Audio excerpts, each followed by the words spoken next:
Diversas entidades e servidores públicos estaduais estão mobilizadas tentando reverter uma proposta do governo do estado com relação à reforma da Previdência, reforma especificamente do Alagoas Previdência. Para falar a respeito disso, a gente conversa daqui a pouco, ainda nesta edição, com Lenilda Lima, que é diretora do Sinteal. Vamos conversar também com o deputado estadual Léo Loureiro, que é do partido do PP. Agora a gente conversa com o urologista Mário Ronalça. É que novembro é sempre, todos os anos tem o Novembro Azul, que é um mês de campanha de prevenção ao câncer de próstata. Para falar a esse respeito, apesar da gente já estar em dezembro, mas o problema acontece o ano todo, não é só em novembro, está aqui conosco o Dr. Mário Ronalça, urologista. Dr. Mário, obrigado mais uma vez aqui pela presença. Bom, como falei agora há pouco, o Novembro Azul, que cuida exatamente de prevenir o câncer de próstata. Eu lhe pergunto, é evitável o câncer de próstata? Bom dia, Flávio. É um prazer imenso estar aqui com você. Não é evitável. Não existe como fazer profilaxia do câncer da próstata, mas você pode fazer um diagnóstico precoce. Você tendo um diagnóstico precoce, você tem cerca de 90% a 95% de cura do paciente. E o contrário também existe. Se você não faz o diagnóstico precoce, você vai ter pacientes, em quase sua totalidade, desenvolvendo metástases ósseas por todo o corpo. E a partir de qual idade se deve fazer esse diagnóstico precoce? A Sociedade Brasileira de Urologia, ela preconiza e recomenda que todos os homens, a partir dos 50 anos, ele faça o seu acompanhamento, faça seu rastreamento. E homens que têm histórico familiar seria de pai ou irmão, então histórico familiar de primeiro grau, porque esses indivíduos ele tem 2 vezes mais chance de ter câncer da próstata do que a população geral, esses aí com histórico familiar a partir dos 45. 80 anos seria a idade final para esse tipo de avaliação, porque indivíduos com 80 anos normalmente têm um declínio de seus hormônios e o câncer da próstata ele é alimentado pelos hormônios, principalmente a testosterona. Bom, qual o percentual de incidência do câncer de próstata? Por exemplo, de um grupo de 100 homens, né? Quantos deverão ter câncer de próstata? Olha, mais ou menos, os números são mais ou menos esses. No Brasil, para esse ano que está acabando, foram possivelmente, vão existir 68.200 e poucos novos casos de câncer da próstata. Aqui em Alagoas, pelo DataSUS, nós em 2019 vamos ter mais ou menos 360 novos casos, sendo 220 só aqui em Maceió. A cada 7 minutos nós temos no Brasil um novo diagnóstico de câncer de próstata e a cada 40 um indivíduo morre por câncer de próstata. E outra coisa, esse diagnóstico precoce, ao qual o senhor se referiu agora há pouco, de que forma ele é feito? O diagnóstico é feito de uma maneira muito simples. Se faz um toque retal e um PSA. O PSA é o antígeno específico prostático, é um exame do sangue que é coletado rapidamente. E o toque retal não leva mais do que 10 segundos, que nós precisamos avaliar tanto o volume da próstata como a própria consistência da próstata. O SUS oferece esse serviço? Oferece.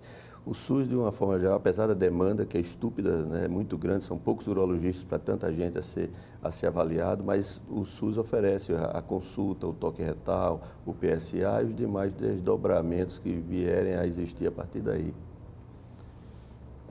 Quais são as sequelas mais comuns quando se constata o câncer de próstata? O câncer de próstata, de uma forma geral, ele é uma doença silenciosa, parece muito com o aumento benigno da próstata.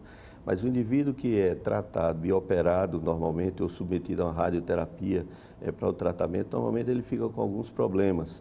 Problemas como disfunção erétil. Em pacientes acima de 60 anos, quase a sua totalidade vai ter disfunção erétil de alguma forma, algum grau, ou leve, ou moderado, ou severo. E algum grau também de incontinência urinária. Tem pacientes que não têm incontinência alguma, mas tem pacientes que se mantêm com incontinência urinária, que é aquela perda da urina involuntária por muito tempo. Isso a partir de que idade? O senhor falou agora há pouco. A partir dos 60 anos de idade, normalmente são pacientes que não vão ter, já têm uma história pregressa de uma certa disfunção erétil e vai evoluir mal por conta do procedimento cirúrgico. Qual o tempo de sobrevida para quem constata um câncer de próstata já em fase final? Olha, é muito difícil essa mortalidade câncer específica para nós avaliarmos. Tem pacientes que evoluem muito mal e em 2, 3 anos vão a óbito. Tem pacientes que ficam 10, 12 anos e conseguem manter a qualidade de vida, inclusive até razoável, mesmo com câncer da próstata. Que outros tipos de câncer são objeto do seu trabalho? Nós fazemos um trabalho social que é o Programa Nacional de Atenção Integral à Saúde do Homem do Campo. Isso começou em 2014, é uma parceria entre a Sociedade Brasileira de Urologia, a qual eu represento nesse programa, junto com o SENAR, Serviço Nacional de Aprendizagem Rural, que é um dos braços do Sistema S da Confederação Nacional da Agricultura e Pecuária do Brasil. Além do foco que é o câncer da próstata, nós temos visitado os municípios do estado todo. Isso é um programa a nível nacional. Alagoas foi a primeira, como eu coordeno. Então, a nível nacional, foi lançado no município de Chã Preta, isso em 2014. E nós estamos dando um foco muito grande ao câncer de pênis. O câncer de pênis, muito pouca gente fala, porque tem uma incidência pequenininha, a nível nacional, 2,2%, mais ou menos isso.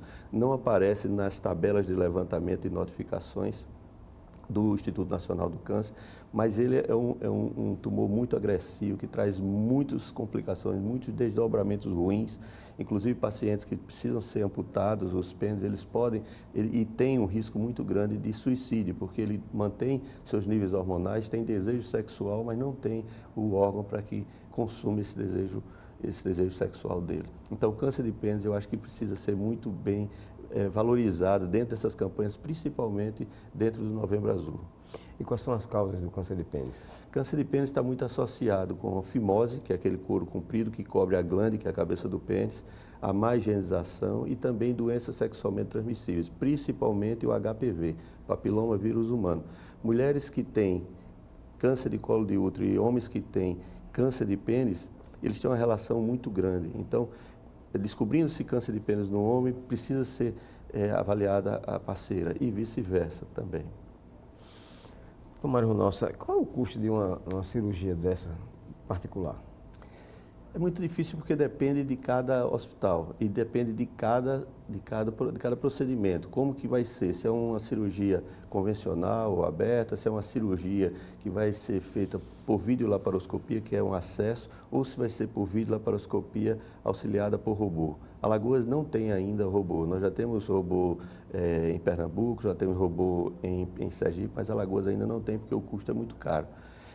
Mas todas essas cirurgias que eu acabei de falar, tanto cirurgia convencional como a videolaparoscópica, são realizadas pelo SUS, tem cobertura pelo SUS. Nós fazemos isso lá na Santa Casa Misericórdia, aqui de Maceió.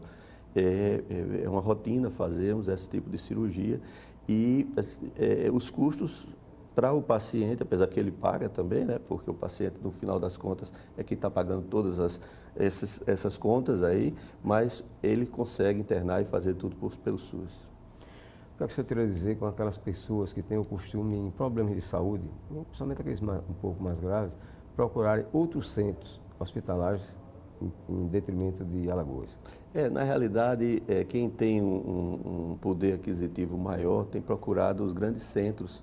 Na realidade, o contato que nós temos com esses pacientes, esses indivíduos que passam a ser nossos amigos, eles procuram mais um grande centro voltado por uma estrutura tecnológica melhor. Na realidade, não existe. Onde se opera o câncer da próstata, da forma que se opera aqui em Maceió, vai ser operado em São Paulo, vai ser operado no Rio de Janeiro ou em Brasília.